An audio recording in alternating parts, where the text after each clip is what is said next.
Good morning. I want to talk about our practice briefly before I get into the project, and I'm joined here with my colleague Jacob Peel and Shea Baldino. One of the things we say as a practice is we always start with the ground. We see the ground as an archive, not only for technical issues in terms of soil, but as you pull back the layers, you end up understanding something about history, what has been buried.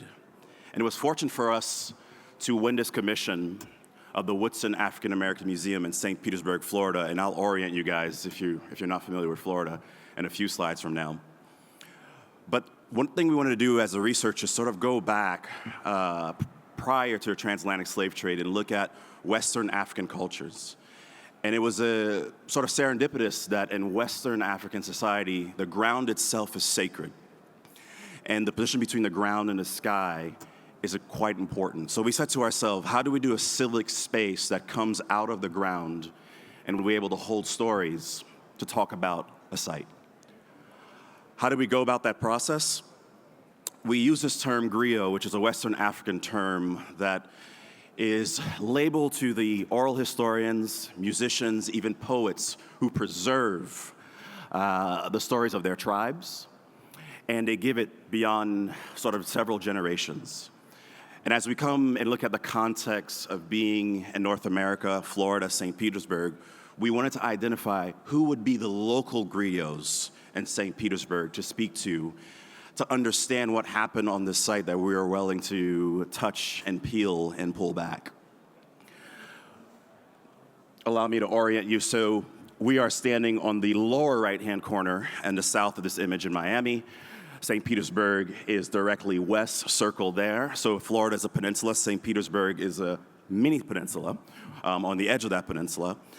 And it's quite interesting as a city that holds 270,000 people. You're surrounded by water on three sides, and there's a direct connection urbanistically from east to west. Incredibly efficient roads, large sidewalks that allows for pedestrian activity. But prior to the 1920s development that I'm talking about here to make St. Petersburg successful, we learned from the local griots that in the late 1800s, African Americans were brought onto this very site that we're talking about to lay down tracks for what is called the Orange Beltway, which would go to St. Petersburg and all the way up right in central Florida to Sanford. And as they worked there, they were forced to stay there because of Jim Crow laws. And they stayed in a neighborhood called the Gas Plant neighborhood, which was signifying those two large cylinders you see circled in that image. And even being forced and within the constraints of Jim Crow, that neighborhood thrived. In a lot of ways, it became a connection to the Chitlin Circuit, which talk about the incredible musicians that not only performed in St. Petersburg, Florida, but had an exchange all the way to Harlem, New York.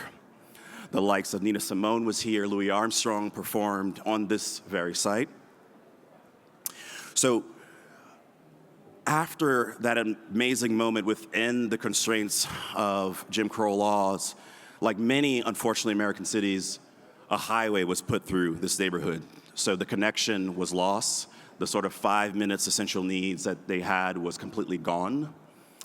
And once the highway was done there was a race for baseball, and the entire neighborhood was leveled. So as architects, when we started, we had to understand these stories from the local griot and say, this is where we start. And the mission provided to us by this museum was, how do we preserve these stories, but how does this archive become living, because we don't want to be frozen in the past? How is it educational, and how do we move forward? The project itself is circled here in red, so it's part proposed in a larger development. So it's a very, very tight urban site with dealing with vehicle access on the north side and a very small one on the 15th Street side, excuse me. Parking would happen very tight underneath the building. I'll share a section. The Pinellas Trail itself is a 47-mile cycling trail that went through the site. So there's a multimodal notion here that we're solving as we put this building down and site it. And of course, the pedestrian experience as it is contextualized with the green space, as well as the creek there you see in blue, allows us to lay down the museology, which I'll talk about when we look at this building furthermore. So the civic space wanted to rise from the earth. We wanted to make sure the architecture is not distinguished at all from the landscape. We also understand that because of the tight constraints, you can see the parking here on your lower left. And we're in the tropics. This portion in St. Petersburg, Florida, is actually higher, at about 45 feet above the elevation, so we're able to sink a bit of parking there for the visitor.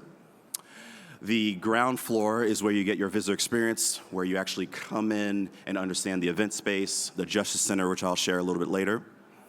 And then the topmost floor is what we call the mission critical level. And that is where the art galleries themselves are, not only from security reasons of separating it 18 feet above the finished floor, but also because we could have storm surge here, and we would want to make sure the pieces are protected, and we want this museum to be part of the American Alliance of Museums. So looking at this image, this is a call for us that we heard from the local griots and the community at large, and a position that we have as a design firm, that we would bring art closer to the people. So you can see almost fragments of the building break off, they go into the public right away, they receive you even before you buy a ticket. And some of the pieces that are less UV sensitive can come out, whether they're sculpture or landscape. We looked at many patterns and urban conditions, looking way back to Western African pieces, and we came at one point to the concept of a necklace, which in Western Africa, the necklace adorns a person, talks about their status in a tribe.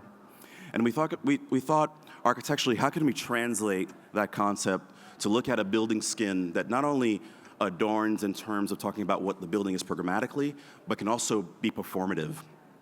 So we have 3 ribbons. The first one here covers the children's wing.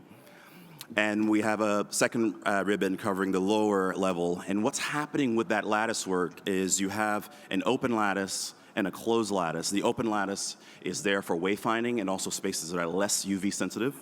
And the closed lattice in the mission critical floor is closed because we want to make sure we protect the art pieces in the collection to not have direct sun.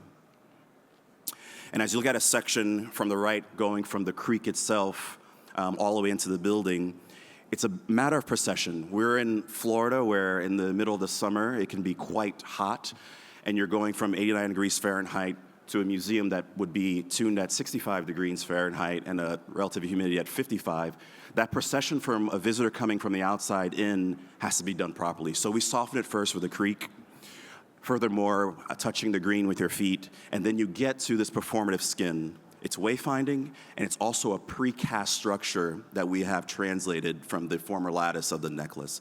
That precast structure is being designed as a rain screen, so it is absorptive of heat gain during the day, and it releases the heat at night, therefore protecting the overall skin on the inside and allowing our energy costs to go down. So the skin is not only speaking to the technology of the West, but it's also performing. And here it is in its urban condition, quickly on some of the plans, starting on the ground floor, where you could orient yourself with the parking, the children's wing, which was being donated by Ray Alsternaut, which while we were doing this project, there was, of course, conversations about certain books being available to the children, certain not. The museum wanted to call it a forbidden library to sort of counter that issue that was going around in the state of Florida. When you get to the ground floor again, number 4 is that event space, which is a lifeblood of any museum. And number 2, up on the top of this page, is a Justice Center, which becomes a space for exchange and meeting and also corporate events. And there you have it on the top floor, the galleries. And I want to mention the sort of center circle here, because the first charge we were giving by the museum was, we want you to anchor this based on one piece. Their collection was growing. So that centerpiece you see there is from Grace by the artist Basil Watson. And in a way, we kind of designed by starting there and radiating our way out and coming to the necklace concept and a way to position the museum. The galleries themselves were further reinforced some of the stories we heard from the local griots. Earlier in the other session, we were talking about Major League Baseball in terms of world history, but St. Petersburg, Florida had a tremendous amount of players from the Negro Leagues who played here. So how does that certain gallery honor what happened here in this space?